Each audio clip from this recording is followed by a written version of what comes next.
Hi friends, welcome to Sriranga's kitchen.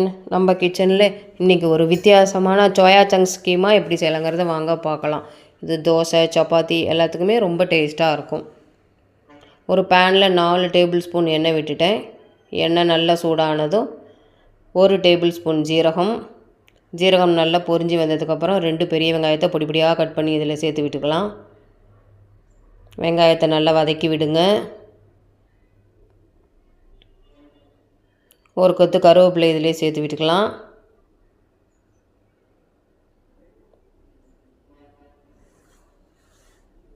வெங்காயம் வதங்கிக்கிட்டே இருக்கும்போது 2 தக்காளியை பொடி பொடியாக கட் பண்ணி இதிலே சேர்த்து விட்டுக்கலாம். வெங்காயம் தக்காளியெல்லாம் வதங்குறதுக்கு தேவையான அளவு உப்பு சேர்த்து விட்டுக்கலாம்.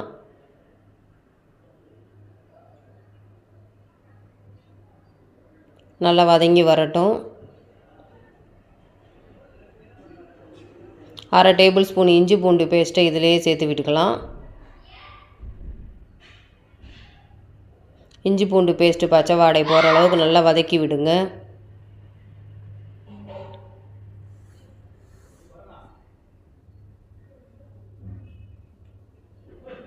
கால் டேபிள் ஸ்பூன் மஞ்சள் தூள், 1 டேபிள் ஸ்பூன் சாம்பார் தூள் சேர்த்துட்டேன். தனி மிளகாய் தூளாக இருந்தால் நீங்கள் மல்லித்தூளையும் சேர்த்து விட்டுக்கோங்க. 1/4 டேபிள் ஸ்பூன் கரம் மசாலா தூள்.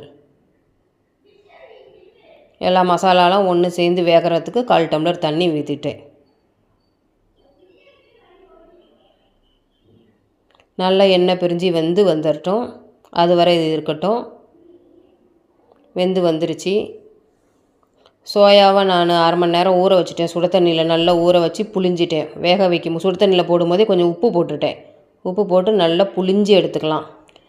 மிக்சியில் பல்ஸ் மோடில் 2 மோடு மட்டும் போட்டு விடுங்க.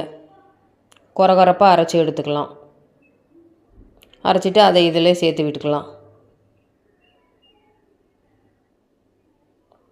சோயா உடம்புக்கு நல்லது. இது வாரத்தில் 2 நாளைக்கு எடுத்துக்கோங்க. நல்லா நிறைய ப்ரோட்டீன் இருக்குது.